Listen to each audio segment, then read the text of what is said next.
Welcome back, everyone, to another episode of Tech Times Exclusives.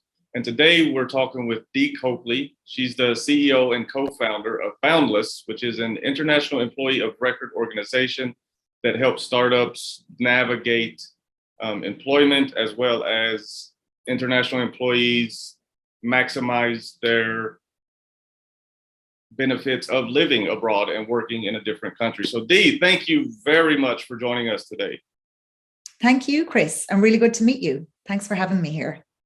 Absolutely, this is great. I'm very, very interested in your company, in your mission. So if you could please just tell us about yourself and what makes Boundless special. Sure. So in telling you about myself, I can probably give you a pretty high level of my background. I always start with that for people because it really helps to frame how it is that I came to founding Boundless, and also that some of the problems that we solve.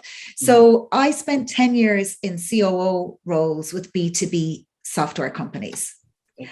And while I was in that role, I always had responsibility for finance, legal, and HR. And the last company that I was with, I ended up overseeing an international team, and it happened really organically. We were employing people to be co-located with us out of our HQ office. But as happens, life happens to people, and people want to move back to home countries, or in our case, the company was HQ'd out of Ireland. It did happen quite a few times that people got very sick of the Irish weather and wanted to move on to sunnier climates. So over time, we had people requesting these moves to other countries, and it fell to me to figure out how to make that happen from an operational perspective. All good in terms of collaboration and really great for employees in terms of giving them that location flexibility, but big challenges on the operational side. And it was going through that pain and trying to figure that out. That was how I came to making the decision to found Boundless. In terms of what's special about Boundless, we can probably talk a lot about that over this conversation, and we can talk about the different aspects of that.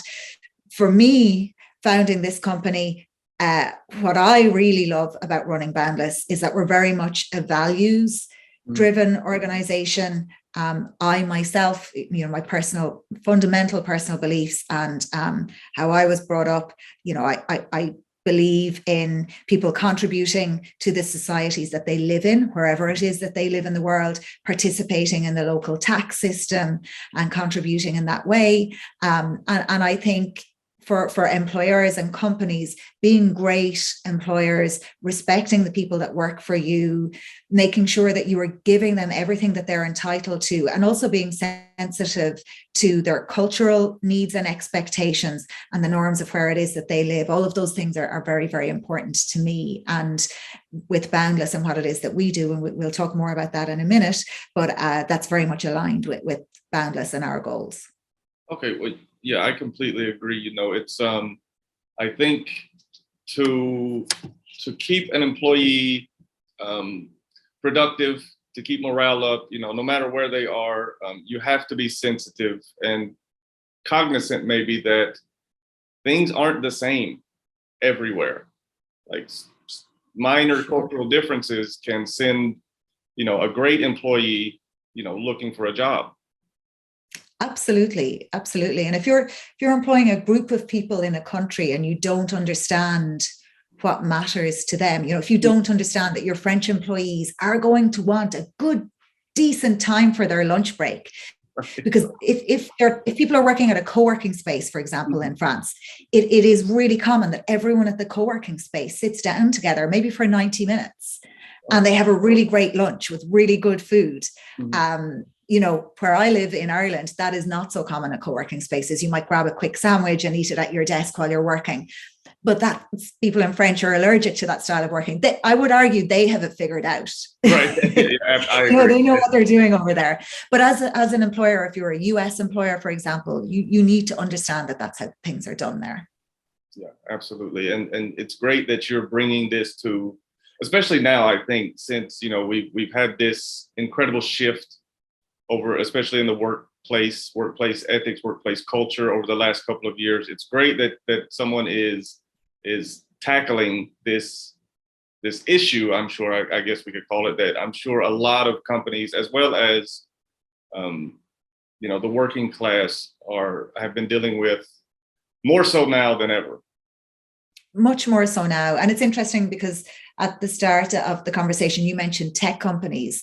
We're seeing companies in sectors where leaders thought they would never be supporting international remote employment. We're seeing companies and sectors all the time that are saying that they are going to start to support this, and more companies and more sectors starting to dip their toe in and figure out how they might make an international remote team really work. So we're still early on this journey. Everyone that works in a desk job, or the vast majority of people in desk jobs, got a taste of remote working over the last 2 years. Leaders have had to figure out how to lead and how to structure teams and processes and communication so that remote works. But we're still pretty early in terms of this being super established, in terms of there being huge numbers of leaders that really have the skills needed to effectively run remote teams. And then when it comes to cross-border and international remote, still most organizations have not yet supported that, and they're starting to figure it out. So it's an exciting point in terms of the change and shift in all of this. Right, absolutely. Well, let's jump into the nuts and bolts, really, of Boundless. And we'll start with a couple acronyms that I found, or abbreviations. So PEO, and I understand EOR is employer of record, while it still might as well be Latin, because I'm not exactly sure what it means. So if you could maybe educate myself and our viewers on PEO and EOR. Let me talk you through this. So these terms, if we were talking 2 years ago, I would have said PEO is the term that gets used in the US, and I'll explain what it means. And EOR, or employer of record, tends to be used more in Europe or outside the US. In fact, those terms get used interchangeably. I mean, let's face it, these terms are not, you're not finding these in the Oxford English Dictionary. These are made up terms. They're terms made up by companies. And you will find companies with conflicting descriptions of what the terms mean. Okay. The PEO is probably a term that's been around for a little longer. PEOs, professional employer organizations, have existed in the US since the 1960s. Okay. And their model is used really widespread in the US. So in the US, if you are a mom and pop store, if you own a small retail store or a restaurant or something like that, you may have employees that live across state lines, depending on where it is that your business is positioned. So even as a very small business, you might find yourself having to do tax filings in a few states. Okay. And that's challenging. There's admin that goes with that. So in the US, since the 1960s, you've had these PEOs, and there are about 500 PEOs in the US. It's a big industry. And they'll handle all of that admin for small businesses around processing their payroll and filing their taxes and so on. So when you consider the challenges of that in the US, when you look internationally and you look across country borders, until quite recently, until the last few years, when it started to become more common for tech companies to hire tech talent cross-border because of the challenges with talent acquisition, until then, it was less common, and it was a small set of companies and sectors that were really employing cross-border. You had it with oil and gas. You had it sometimes with NGOs that did international type work, but it was pretty specialist. But over the years I've been in tech, and I've been in tech 14 years, it's become far more common in the last 5, 6, 7 years to speak to leaders of tech companies who say, we have a few engineers in Estonia, we have a couple of people in Germany. This has become far more common. So more and more companies are having to deal with this challenge of cross-border. So companies have started to have this need for a similar model applied internationally. The challenges are different when it comes to doing it cross-border between different countries. But how we solve the problem at Boundless is we have infrastructure in all of the countries where we support employment.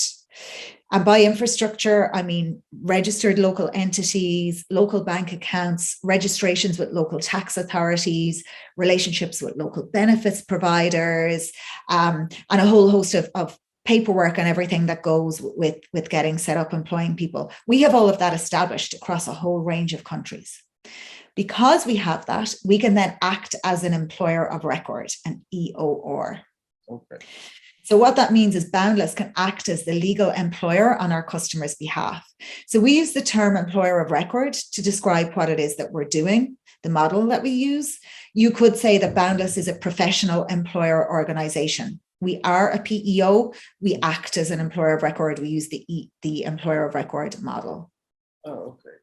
So in layman's terms, for me personally, the client or the company, let's say, solicits your services, whereas I'm sure, they give you, or not recommendations, requirements, qualifications they're looking for. Do you do the headhunting, or no?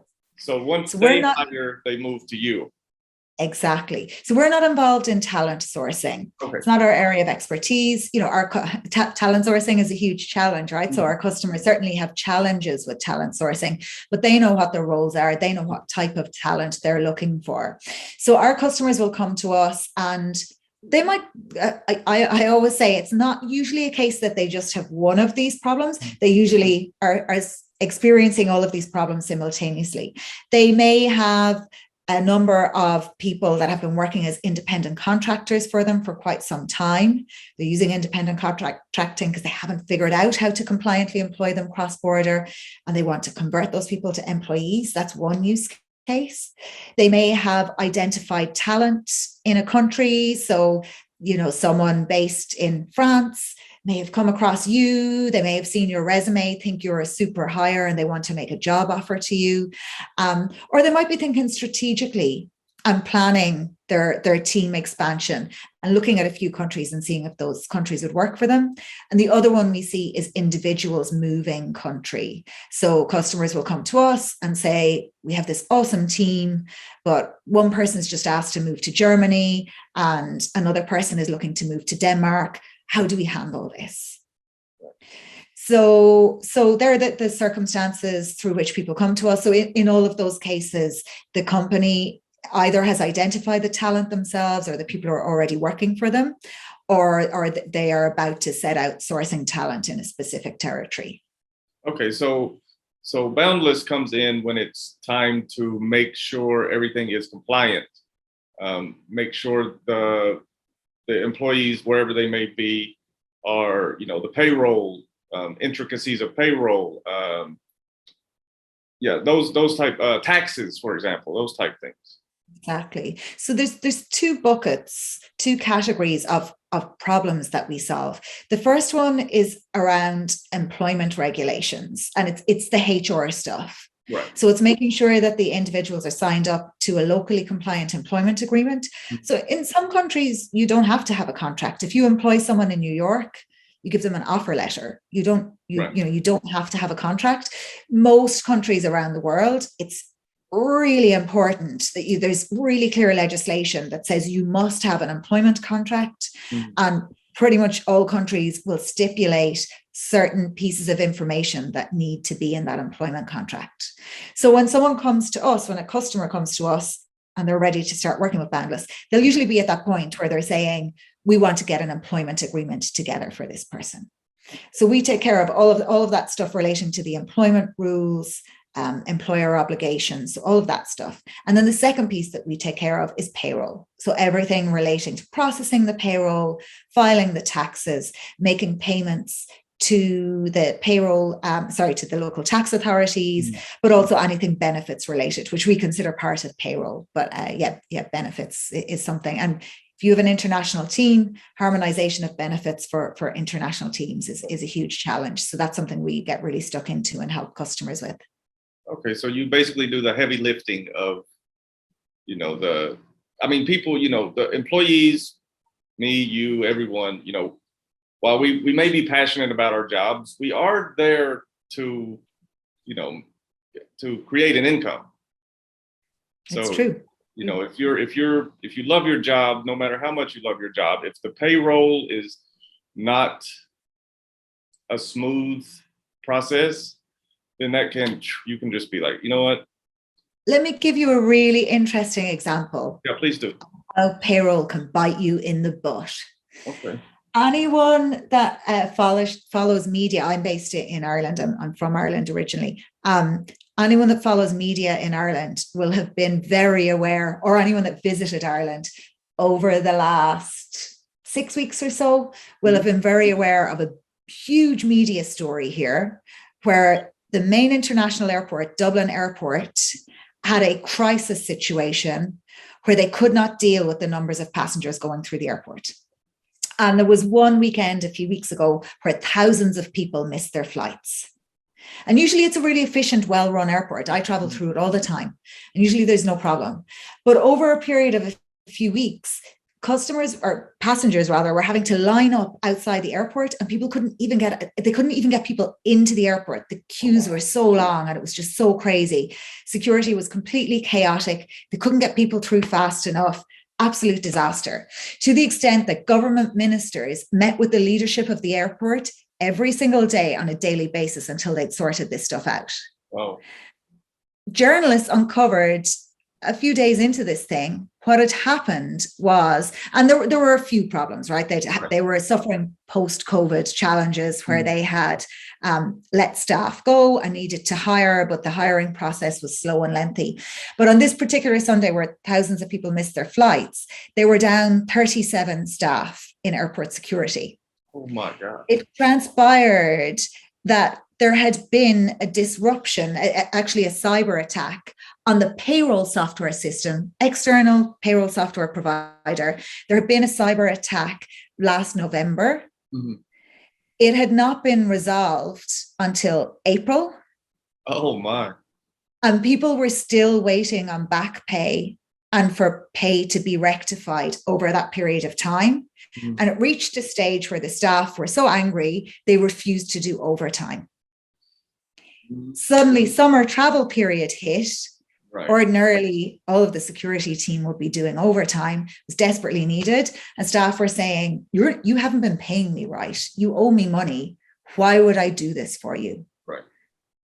So that's what can happen when payroll goes wrong. It's one of those things, it sits in the background. No one thinks about it, but you know all about it when it goes wrong. And for us, we always say, what's the acceptable error rate on payroll? The only acceptable rate is 0%. Right. Yeah, absolutely. And that's our, that's what we work to. Okay. So Boundless can, let's say, for example, Boundless was working with the Dublin International. I don't want to put you on the spot here, but could this have been prevented? I would say so. We take, in this particular instance, well, there were a number of issues there. First, there was a cybersecurity attack. Cybersecurity attacks can happen to any organization. For us, we hold security in extremely high regard because of the sensitivity of the data that we work with. So Rob, who is our head of security, he's ex-UK Ministry of Defence. Okay. He was head of security for the 2012 London Olympics, head of cybersecurity. So, first up, we do a lot of work to prevent such issues and situations. Secondly, if there is a situation like that, you have to have a backup plan. What happens, and what's your failover system, and how are you going to rectify any issues as swiftly as possible? And it seems that in this case, that was lacking. Right. Well, I can't comment on that. I can't comment on the security situation with the payroll software, but how it was dealt with afterwards, I think we can all agree, whatever angle you're coming at it from, taking months to rectify payroll, that it's just not acceptable. Right. Yeah. It sounds like the perfect storm for exactly what, is in the news now. Mm-hmm. But okay. So Boundless has two, let's say, priorities, I think maybe a good word to use, which are employees and employers. Mm-hmm. So if you could maybe give us, kind of an idea of, if I'm an employer, how can Boundless help me? At the same time, if I'm an employee, how can Boundless help me? Yeah, sure. Really good questions. So as an employer, and I've been the customer. Right. So when I was a COO, I felt these problems. And when I say that the challenge is about, I often say the problem we're solving is fear for the customer, for the employer.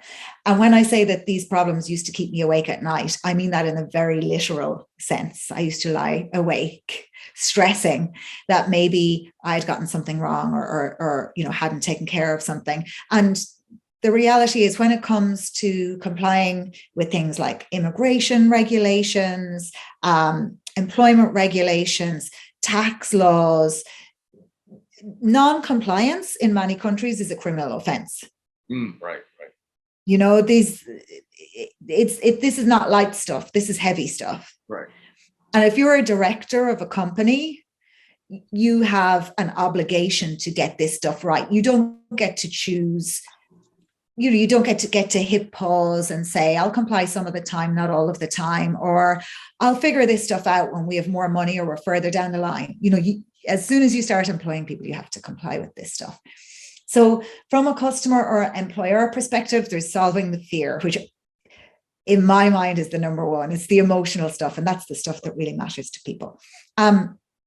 Secondly, from a company perspective, any company, and particularly in the startup space, companies that are fundraising or prepping for exit, if you're prepping for a trade sale or an IPO, you have to be compliant. You have to have this stuff sorted out. So that's the checkbox stuff. It's the compliance stuff, but it's super important. It's what I would call hygiene factor stuff. Okay. A well-run company has to be taking care of this stuff. But then there's the stuff around effort. I've been the person that has, at a small company, gone and set up entities in other countries and sourced employment lawyers and sourced accountants and dealt with the horrendous government forms that you have to fill in and just all of that heavy lifting. It's extremely slow and painful and lengthy. To give a little bit of context, if you look at a country like the UK or Ireland, the government stuff's online. If you want to register a company, you fill in an online form, you pay a nominal fee, and you'll get a notification maybe 10 days later, 2 weeks later. It's not a long period of time. You'll get a notification your company's registered. You can then apply for an employer tax registration. And again, same process. And you'll get your confirmation within days, and you're going to be set to employ people. It just does not work like that in many countries. Right. In many countries, you're talking about wetting signatures. Sometimes you're talking about someone having to physically go to an office to get something done.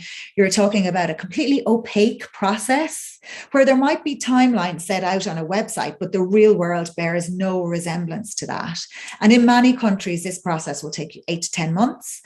There are some countries where it can take up to a few years. Oh, wow. It's not easy. Right. So all of that heavy lifting, the time, the effort, and then the ongoing maintenance. And I'm not even talking about costs, because I always feel if the business, there are costs involved and there's significant costs, but maybe sometimes you can justify them, but you can't, no amount of money will eliminate the heavy lifting, the effort, and the time that it takes. And of course, the time can then really drive up that expense.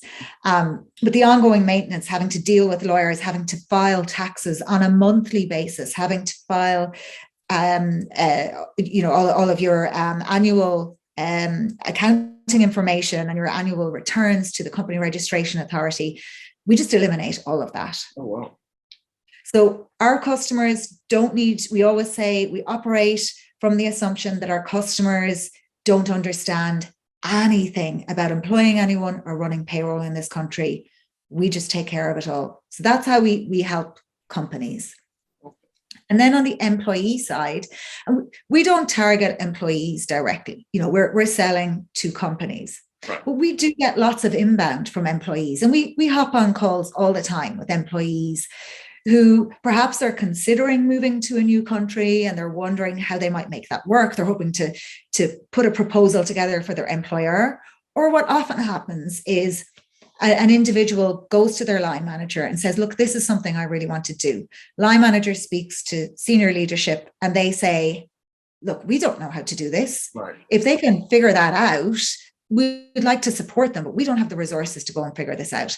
So sometimes employees have done their own research, and we get on a call with them. We give them everything they need to go to their employer and say, look, I've got the costs here. I've got the information about how you do this. I have this company I can introduce you to. And it means that the company can rest assured everything is being taken care of. They haven't had to go and do the research, and the employee has taken on the responsibility of doing a bit of the heavy lifting around the research. And in those cases, we're helping employees do amazing things. It depends on what their dream is. You know, you're living in Manila. I'm guessing that was somewhere that you really wanted to spend some time. We talk to people who are doing all kinds of interesting things, moving to be back closer to grandparents or care for elderly parents, or maybe they've met someone in a country and, you know, in the pursuit of a new relationship, they want to move there. Sometimes we meet lots of people moving to places like Portugal because they like to surf, and there's really great tax rates there for software engineers. They want to go and have a really great life. And we always meet loads of British people moving to France because they love the lifestyle. They like the good food and the wine. So, you know, I want to have lunches. They want to go and have their long lunches. Exactly. Yeah. They've heard about those guys at the co-working space. Yeah. So yeah, that's one of the super cool things about what we do, that it's really transformative for people, and you're solving very real life problems. Not always solving problems. Sometimes it's creating opportunity. Yeah, exactly. Giving people a better lifestyle. Right. So that brings another question to mind. I know for the last few years, even before the pandemic and everything, you know, the digital nomad lifestyle was becoming very appealing to a lot of people. And now I think there's a term, actually, I think I read it on your website, the work from Rome, or, you know, like as you're, you know, like you just bounce from country to country. Does Boundless, you know, say I want to live 2 months in Thailand, and then, you know, and I would like to get paid in baht, I think. And then I want to live, you know, 6 months in Korea and get paid in won. Can Boundless kind of make that shift for the company to where things don't get hazy and you lose a couple weeks of pay or something? You're not gonna like my answer. So yeah, there are loads of reasons why digital nomadism is awesome, right? It's a super cool thing to do. I lived in a number of different countries when I was young. It was always for a few months at a time. I 110% buy into that as a lifestyle choice. I have lots of friends that have done it and are doing it, and it's super cool. And it can be, you know, I think what we're seeing more of is families doing it. It can be really brilliant for family life and for life experience for kids.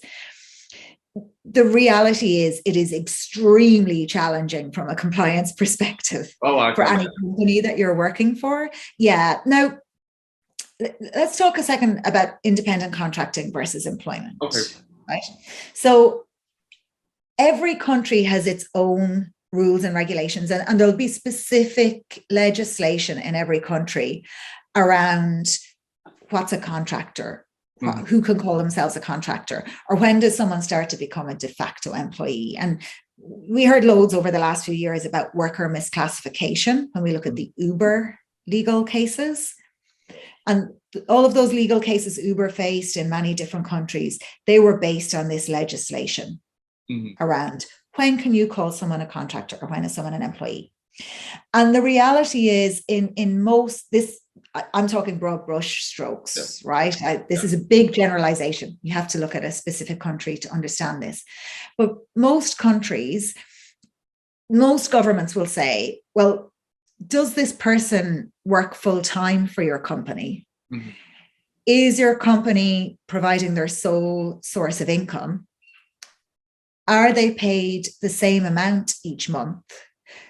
Do they have an internal, like a company email address? Do they attend company meetings? Do they have a line manager at your company?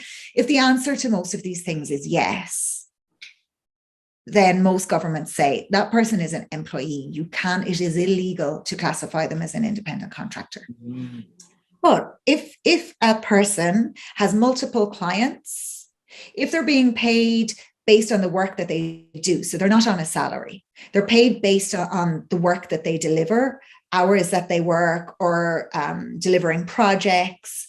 If they're working on discrete projects, like bite-sized chunks of work, and their income is coming from lots of different sources, different places, and what you as a company are paying them is variable.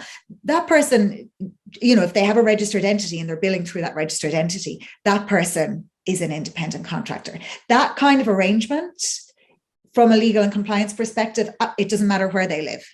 Okay. Because that person really is a company and they manage their own taxes. What we see a lot of is people saying, well, this person who works for my company full time, and they're only working for me, they're building my product, they're a core part of the team. I'm treating them like an independent contractor because we have an agreement that says so. Mm.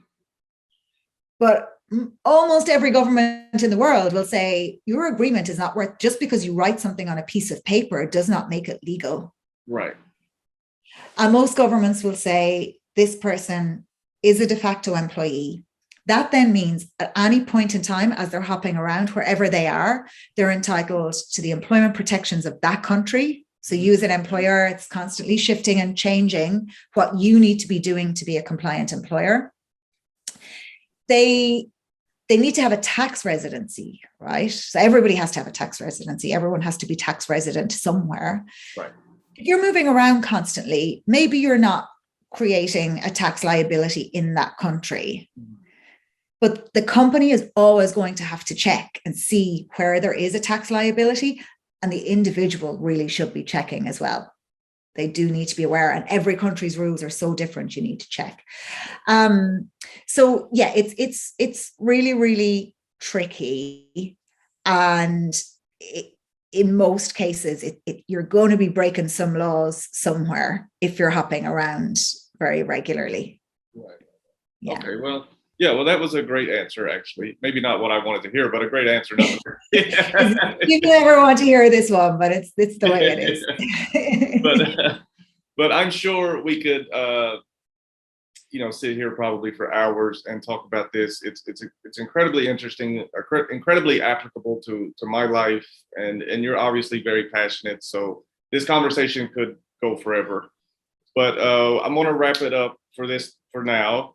But I do want to ask you, I know Boundless is growing and evolving. So what are some things that maybe current customers or clients are asking for that you are in the process of implementing? Such a good time to ask this. Our team is distributed across 11 countries. Mm-hmm. We all met up in Chamonix in France last week. So we had some of those good French lunches last week. We spent the week together really looking at our product and innovating and figuring out where the product is going. And we spend all day, every day talking to companies with internationally distributed teams and asking them about their problems and what it is that they need. And we started with employment. It's so tricky and challenging. I've covered a lot of that today. But we've cracked that. We figured out how to make that work and deliver a really great customer experience. But our customers are grappling with lots of other challenges. So I touched on benefits there. So just a few weeks ago, based on feedback from our customers and what we were seeing with their challenges around harmonizing benefits for people that are in different countries with very different statutory obligations and very different cultural norms, we've built out a flexi benefits platform. It's just launched. Right now, it's just some of our existing customers using that. But we are going to make that available to all. So anyone that has an international team can use this wherever their people are based. So they'll also be able to use it for their domestic employees. So the employees based at the HQ country. So they can put the whole company on the one benefits platform. Mm-hmm. And our benefits platform gives full flexibility to the company, but it allows the employees to self-manage their benefits allowance. and they can use that allowance in the way that really matters to them as an individual, given where their life is at this point in time. And that might shift over the year. They can change at any time. And it enables them to be empowered around making sure they maximize the non-taxable benefits that they can access before they start to apply their allowance to taxable benefits. So making it as tax efficient as possible for those employees. So that's kind of a starting point, and we're moving more and more into benefits. But also on the payroll side, we get asked all the time by customers, this experience with Boundless is really great for us. We have, we're using this for our international people or our people abroad, but we have a far greater preference for your software for payroll processing than our domestic provider. So we'll allow them to run any employees they want through our payroll software. And then we start to see ourselves becoming really an operating system for your international team. Mm-hmm. So wherever your people are based, we help you to solve the really tricky, chunky challenges around operating that team. Okay. Well, yeah, again, Dee, it was great. Thank you very much. Feel free to come back anytime. The door is wide open for yourself as well as anyone from Boundless. But it was a great discussion. And again, I really appreciate your time. Thank you, Chris. Really great to chat. Thank you. And if you enjoyed this video you just watched, please hit like and subscribe. And be sure to stop by techtime.com for the latest in news about tech, science, business, and so much more.